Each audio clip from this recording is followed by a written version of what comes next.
I'm not giving a score for part 1 and part 2 separately, mainly because part 2 was such a disappointment for me. And I'm telling you that up front so that you understand. I'm not trying to come at this negatively. I'm just explaining from a technical standpoint. And as a fan, one of the problems I had with part 1 was that it feels like at any given time, and I read this in another reviewer's thing, which is why I was like, oh my gosh, I noticed it. Yes, that's right. They are constantly having meetings. The team, the gang, get together. They sit around and they talk about the problem. Somebody inevitably steps up and says, you know what the solution is, and comes up with an abstract solution that sounds a little crazy. Someone else shows up and gives it a simpler verse, says, oh, you mean we have to do this?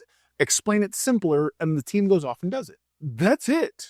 Now, I've read 2 articles. One was Variety, another one was Deadline, and both have sort of stated, at least the team's thinking now, and we see them being sussing out, and we see how intelligent they are. And I'm normally in that camp. I'm normally in the camp that says, okay, well, what we're seeing is they are evolving as people in the situation. They've encountered all this stuff. They've had to experience all these things.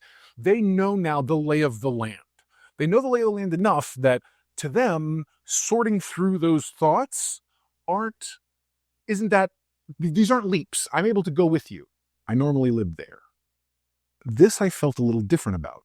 And to be fair, I think it's because of the time, the distance we have from season 4. And not just that, but the fact that our expectations have built for so long. You leave us percolating, you leave us sitting there, cooking, and eventually the pot's going to boil over. And that's really what's happened, in my opinion, for me. So I go in with these sky-high expectations because of everything I've just outlined, and I end up getting really disappointed.